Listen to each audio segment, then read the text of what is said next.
Hey everyone, how's everybody doing this fine Monday? So today I wanted to talk about my relationship with my mother and how that affected me as an adult. I think this is very important. I think if you have a good relationship with your mother, and I'm not talking a perfect relationship, there's nothing perfect about life at all. And I think most people have realized that. Well, I don't know. A lot of people still live in the past. I unfortunately don't live in the past. I don't live in the past. And I don't live in the future. I live in the now. And I think that's what a lot of people don't realize is the past is the past. It's done and over with. The future is not promised. And I think when people realize that, but I think it starts with your parents as far as how you are as a person. Granted,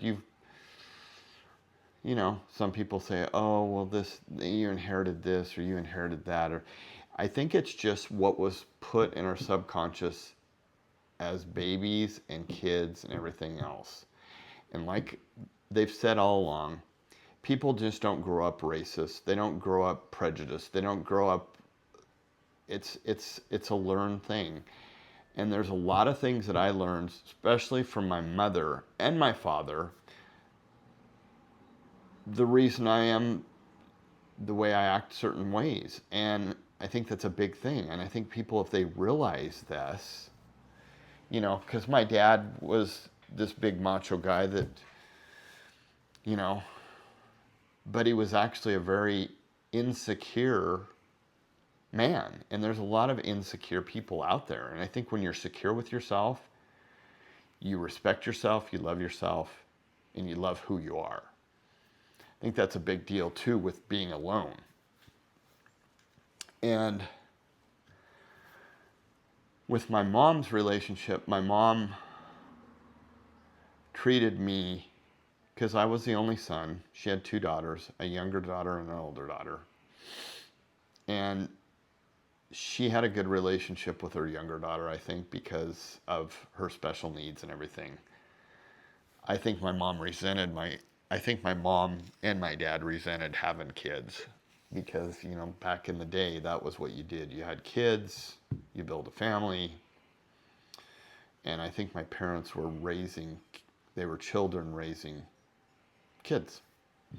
And that's a big thing. They did the best they could. But as far as my mom's relationship, my mom molded me. My dad had a lot of nurturing things to me when I was younger, taught me a lot of different things. But I think it extended out to my grandfather. My grandfather is the one that really sealed the deal as far as what kind of person I am, because I learned a lot from him. But going back to the mother's relationship, my mom always treated me not as her child, but as her friend. She was like a best friend to me. She was always there to help me. She was always there. But she always wanted me to experience things and make decisions. Granted, she made the tough decisions when I was younger. But as I grew older, she restricted a lot. She restricted some things when I would make a decision. And one was as little as, I remember I talked my parents into letting me take their new car that new to them to go skiing with one of my friends. And my friend wanted me to, because my parents had a little mini bar downstairs, and this friend wanted me to go get a bottle of something. So I agreed to it for peer pressure. I probably wasn't going to drink any of it because I was driving my parents' car that I talked them into, and we were going snow skiing. And so I went back home, told my mom I forgot, and I wanted to get some music for the car for the drive up there, and my mom she knew exactly why, because the music was down at the bar. And so I come up and I had grabbed a couple bottles of stuff and put it underneath my Mom, underneath my, my jacket. Or my coat, my big puffy coat. My mom knew exactly. She goes, "What's underneath your thing?" I said, "Nothing, Mom." I said, "I just came down and I had a few cassettes." And she goes, "No, there's something underneath your thing." I wasn't going to fool my mom, but I had finally pulled it out, and I didn't realize that I grabbed a bottle of Wild Turkey, of all stuff to take. And she says, "You take Tracy home. You are not going skiing. You're not taking my new car that we just got. I trusted you. And if you don't take her home and you end up going, I will have the Wyoming Highway Patrol come and get you, and I'll report my car stolen, even though my son's the one that's driving it." So I walked out and I said, "We can't go." And of course, this was Tracy's idea. This wasn't my idea. I just fell for it because I thought, okay, yeah, we'll have. I wasn't going to drink because I wanted to just go up and snow ski. But anyway, we didn't end up going snow skiing, and then I never got to really drive the new car for a long time. And I think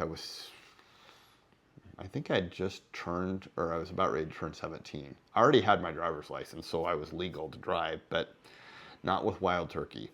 So my thing with this is my mom treated me as a friend, and then when she needed to be a parent or a mother, then she would enforce the rules.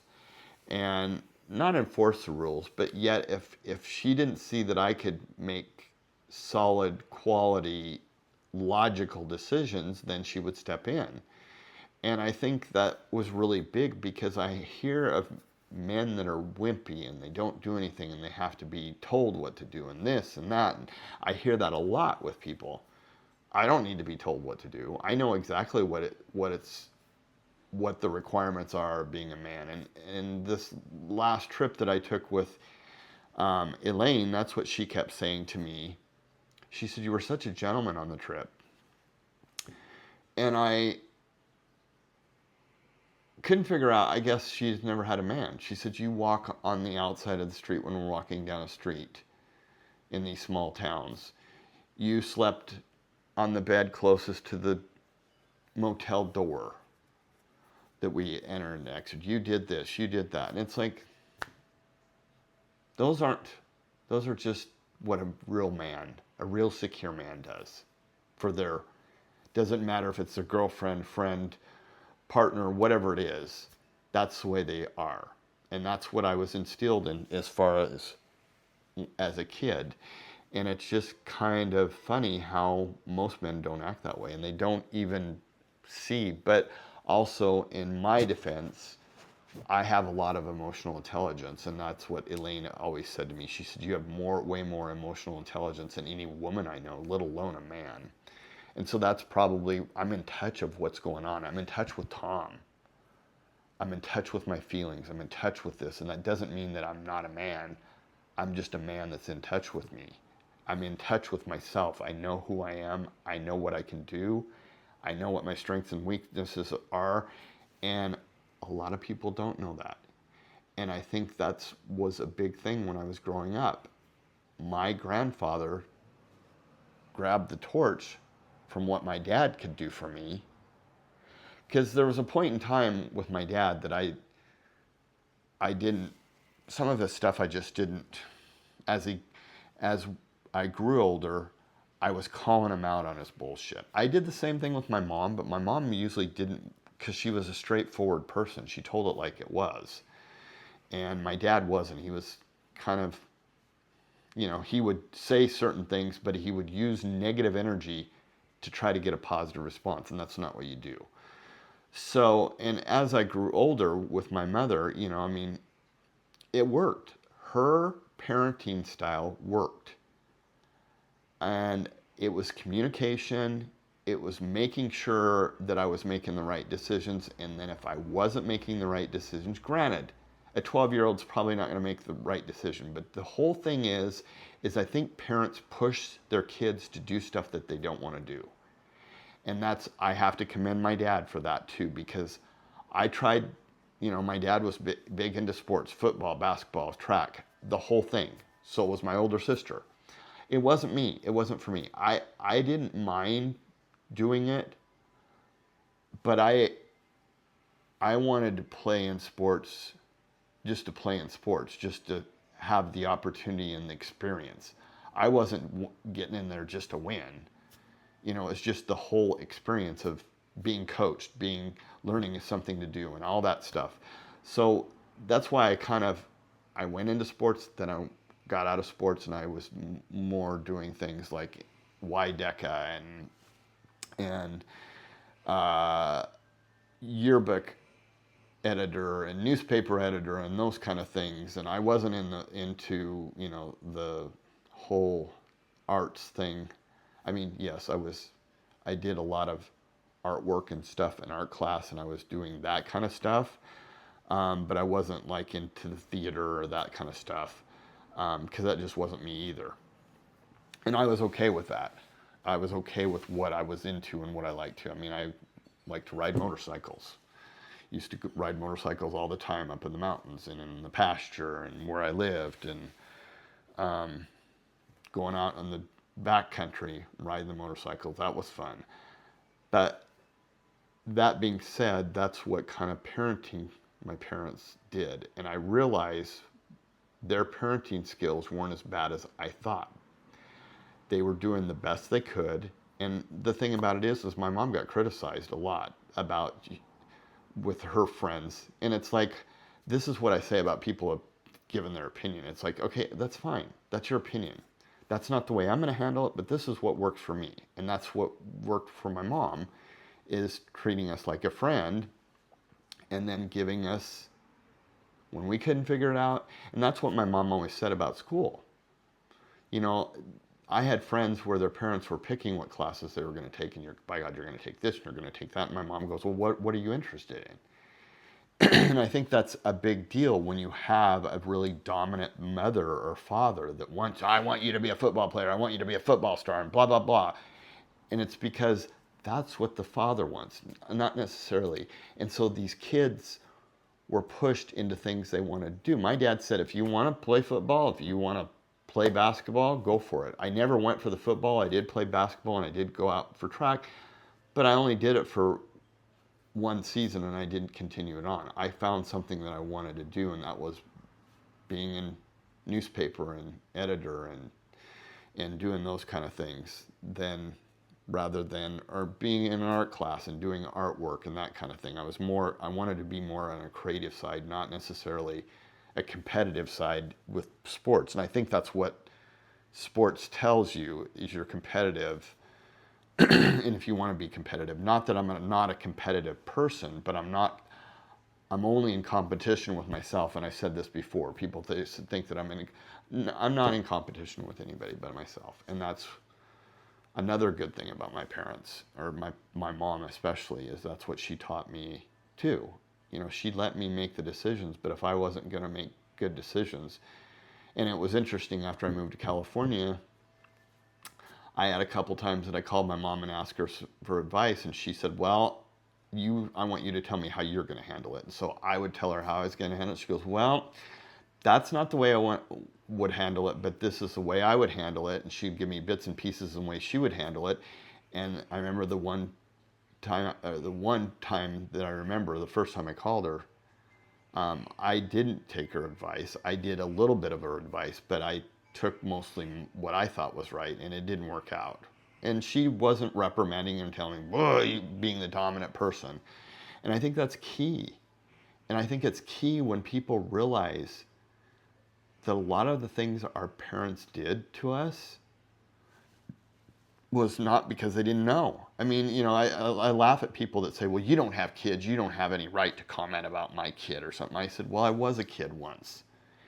And that's another big thing. I was a kid once, and believe me, the way you're treating your kid, you're not going to get the results you want. You're going to get negative results, and you're just going to have a resentful kid growing up. And that's the way I was. But then I realized now, after going through some therapy and talking to some people and trying to work through some things that I had a problem with, I'm realizing now, and it's also with having this YouTube channel and talking about certain things, I'm realizing it through just talking about it on camera, that, my parents was the best? No. Was it the worst? No. It was right for me at the time, and I didn't realize it was. And I think that's a big thing when you have a dominant mother and a dominant father where they're just making you do the stuff. When you don't want to do it, you should have a choice. Should have a choice. And just because they don't think you can make decisions, I think it should be, you can try this and see what you want. And if it works for you and you like it, then you can want to do it. But if there's bad negative ramifications to your decision that are putting up roadblocks and hurdles for you, maybe you need to reevaluate it and go my way. So I don't know if you guys, how you think about this, or how what you think about my whole thing with my mother. And I will do a video on my father too, and the way he raised me, and certain things that did help me. And now that I understand a lot of the stuff now that they're both gone, I think it's just, you want accountability. You want them to take accountability for their actions when you were a kid. And that was a big thing with my mother. I mean, my mother we had a great relationship. Was it perfect? No. Was she a perfect mother? She was perfect for me. And some of the things she did, do I agree with? No. But realizing what she was trying to accomplish, I kind of agree with some of the actions that she did when we were younger, being raised. And my older sister didn't have any. She thinks she had a relationship with her father, but she didn't. It was a phony relationship because she's a phony person. But I digress on that. It doesn't matter. That's her and her relationship, and that's why she can't get over any of the stuff that happened in the past as a kid from her mother and her father. And her mother wanted to have a relationship with her, but Lynn wouldn't allow it. So anyway, let me know in the comments what you think, and if you've had this happen, and how you think as far as your parent, if you're a parent, if you're, had parents that were dominant and that kind of thing. But let me know. Thanks for watching, and I'll see you on the next one.